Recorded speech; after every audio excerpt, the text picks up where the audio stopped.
खुलुमबाय बयनिसिमबो नोंथांमोननि थाखाय माखासे खौरांफोर लानानै फैलायबाय आरो चेनेलाव गोदानब्ला अननानै चेनेलखौ साबस्क्राइब खालामनानै लादो। बेल आइकनखौ एलाव होनानै ला जाहाथे नोंथांनाव सिगां नटिफिकेसन सहैग्रोयो। दानिया खोनासंलांदो। गिबि खौराङाव दङ 7,800 कौटि रांनि मावथांखिजों गुवाहाटीनि रिं रड आरो नारेंगी कुसुआ दालां लुनायखौ 8 सेप्तेम्बराव गाहाय मन्थ्रि नरेन्द्र मदिआ बेखेवगोन। नैथि खौराङाव दङ भारत आरो पाकिस्ताननि गेजेराव दावहा जानायखौ लानानै भारतनि खायसे सुबुङा पाकिस्ताननि जानानै समाजारि बिजोङाव बाथ्रा बुंबोबाय थानायनि दायाव आयेननि गेजेरजों साजा होबोदों। आसाम हादरसानि गुबुन गुबुन जिल्लाफ्रावबो पाकिस्ताननि जानानै बाथ्रा बुंनाय गोबां सुबुंखौ पुलिसआ हमबाय थादों। बावैसो सान सिगां क'क्राझार जिल्ला गसाइगाव फरायसालिनि इंराजि बिफाननि सासे बिबुंगोराया पाकिस्तानखौ मदद होनाय शेयार खालामनायनि दायाव पुलिसजों हमजाखांबाय। बेबायदिनो फिन पाकिस्ताननि जानानै फेसबुक पस्ट होनायनि दायाव पुलिसआ बावरागुरियाव फिन सासे लाइमोनखौ खायो। पुलिसजों हमजानाय लाइमोना गसाइगाव महकुमानि बावरागुरि थानानि सिङाव थानाय खुरसाखाथि गामिनि रुपसन आली होनना मिथिनो मोननाय जादों। समाजारि बिजोङाव पाकिस्तानखौ आबुङै मदद खालामनायनि दायाव बावरागुरि पुलिसआ रुपसन आलीखौ थांनाय मैयानि हराव हमो। गुबुन फारसेथिं हादरनि बेरेखा हाबा मावनायनि दायाव रुपसन आलीखौ हमनाय जायो होनना पुलिसनि फारसेनिफ्राय मिथिहोदों। थामथि खौराङाव दङ पाकिस्ताननि संगालि महरै खामानि मावबाय थानाय सासे इउटुबारा पुलिसनि आखायाव। भारत आरो पाकिस्ताननि गेजेराव दावहा सोलिबाय थानाय समावनो सासे भारतारि इउटुबारा पाकिस्ताननि थाखाय खामानि मावबाय थानाय जाथाया सोराङाव फैदों। हारियानानि हिसार जिल्लानि थागिबि ट्रेभेल विथ ज' इउटुब चेनेलनि बिगोमा ज्योति महलत्राखौ हारियाना पुलिसआ हमदों। ब्रैथि खौराङाव दङ गिख्रंथाव बमा बेरफ्रुनायजों 14 बोसोर बैसोनि सासे हौवासानि जिउ खहा आरो सानै सुबुङा गोब्राब जोखोम। तामुलपुर जिल्लायाव थानाय बगाजुलि दहलाफारायाव मोनसे सन्देह गोनां बमा बेरफ्रुनायाव सासे 14 बोसोर बैसोनि गथ'नि जिउ खहा जायो आरो सानै सुबुङा गोब्राब जोखोम जादों। बे गिख्रंथाव जाथायाव अरगा बर' आरो पदमि बर'नि 14 बोसोर बैसोनि इमा बर'आ जायगायावनो जिउ गोमायो। बेजों लोगोसेनो 10 बोसोर बैसोनि महित बसुमतारी आरो 35 बोसोर बैसोनि निजोरा रामसियारिया गोब्राब जोखोम जायो। मिथिनो मोननाय बादिब्ला भुटान हाजोनिफ्राय बोहैबोनाय मोनसे दैसायाव मोननानै न'आव लाबोदोंमोन। बे गिख्रंथाव बमाखौ न'आव लाबोनानै फिदिं फिदिं नायबाय थानाय समावनो हरखाबै बमाया बेरफ्रुनानै इमा बर' मुंनि उन्दै हौवासाया जिउ गोमायो। बेजों लोगोसेनो 10 बोसोर बैसोनि महित बसुमतारी आरो निजोरा रामसियारि मुंनि आइजोआ गोब्राब जोखोम जायो। गोब्राब जोखोम जानाय सानै सुबुंखौ नलबारि देहा फाहामसालियाव थिसननो गोनां जायो। थारैनो बे जाथाया ओनसोल नाङैनो गिखांनाय सोमजिहोयो। बे जाथायखौ मिथिनानै तामुलपुर बियाबनि एमएलए जलेन दैमारी आरो तामुलपुर जिल्ला पुलिस दिथागिरिफोरा जाथायथिलियाव सौहैयो आरो बे बमाया माबोरै सौहैखो आरो माबोरै बेरफ्रुखो आरो माबोरै दैसायाव थाफैखो बेखौ तामुलपुर जिल्ला पुलिस बिफाना नायबिजिरनायखौ जागायो। बाथि खौराङाव दङ सानै गथ' गोनांखा हाबा जाखानाय आइजोआ सोरजोंबा खारनानै दं। चिरां जिल्ला रुनिकाटा सान्थिफुरनि बेन्दोंआव थानाय खाग्राबारि गामिनि बिग्राय बसुमतारीनि आंगो बिसि 35 बोसोर बैसोनि सम्फा बसुमतारीया थांनाय 5 मेनिफ्रायनो बहाबा थांनानै दासिमबो न' फारसे फैफिनाखै। न'खरनिया फोरमायनाय बादिब्ला फिसाय बिग्राय बसुमतारीया न'खरनि गथ' गथायखौ लेखा फरायहोनो न'खरनि आंखालखौ सुस्रांनो न'खर नागारनानै गुबुन रायजोआव खामानि मावहैदोंमोन।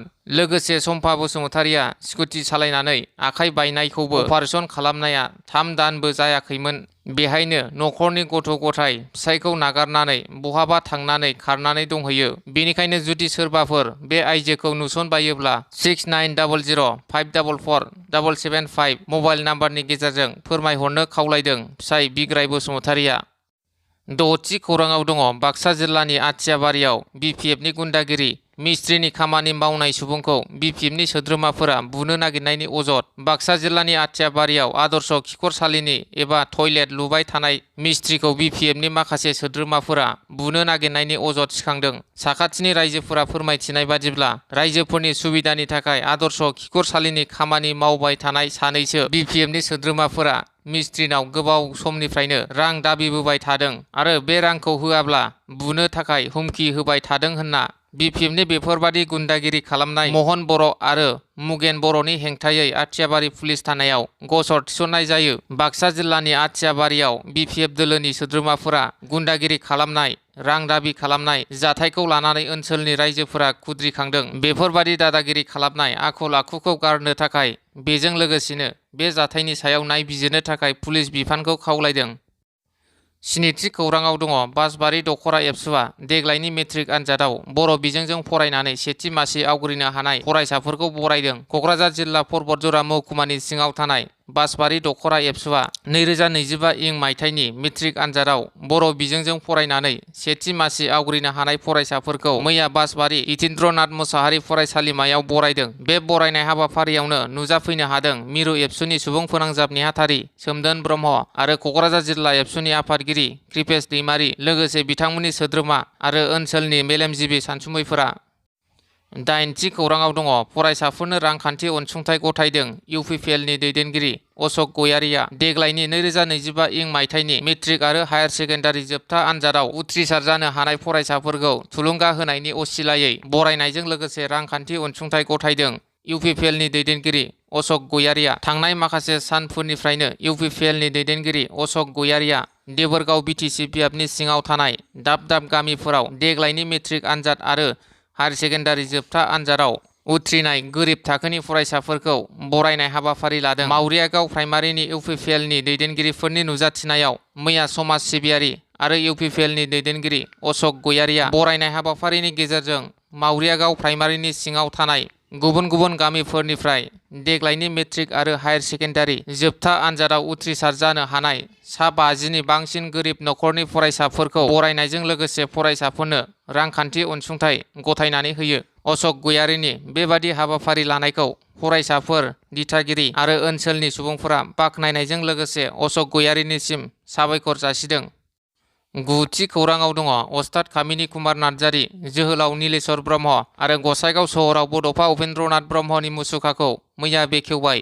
गसाइगाव महकुमानि सिङाव थानाय बिनाखाथा गामियाव अस्ताद कामिनी कुमार नार्जारी, जोहोलाव नीलेश्वर ब्रह्म आरो गसाइगाव सहराव उपेन्द्रनाथ ब्रह्मनि मुसुखा लुफुंनाय जादोंमोन। बे मुसुखाखौ मैया बिटिआरनि गाहाय मावफुं सोद्रोमा प्रमद बर' बिथाङा बेखेवनानै होयो। बिथांजों लोगोसे बे हाबाफारियाव एमएलए जिरन बसुमतारी, मावफुं सोद्रोमा उकिल मोसाहारि, सजल कुमार सिंह आरो इउपिपिएल बिजेपि दोलोनि गोबां दैदेनगिरिफोर, ओनसोलनि गोबां सानसुमै बिथांमोना बाहागो लाफायो। बर' हारिनि साथाम गेदेमाफोरनि जिउमानि गोसोखांथियाव गसाइगाव ओनसोलाव मुसुखा लुफुंनानै बेखेवनो हानाया जोबोद गोजोनथाव जादों आरो फैगौ समाव बर' हारिया बिथां गेदेमाफोरनि सानस्रि आरो सान्थौफोरखौ लानानैनो सिगांलांनांगोन होननानै बे हाबाफारिनि गेजेरजों प्रमद बर' बिथाङा बुंथिदों।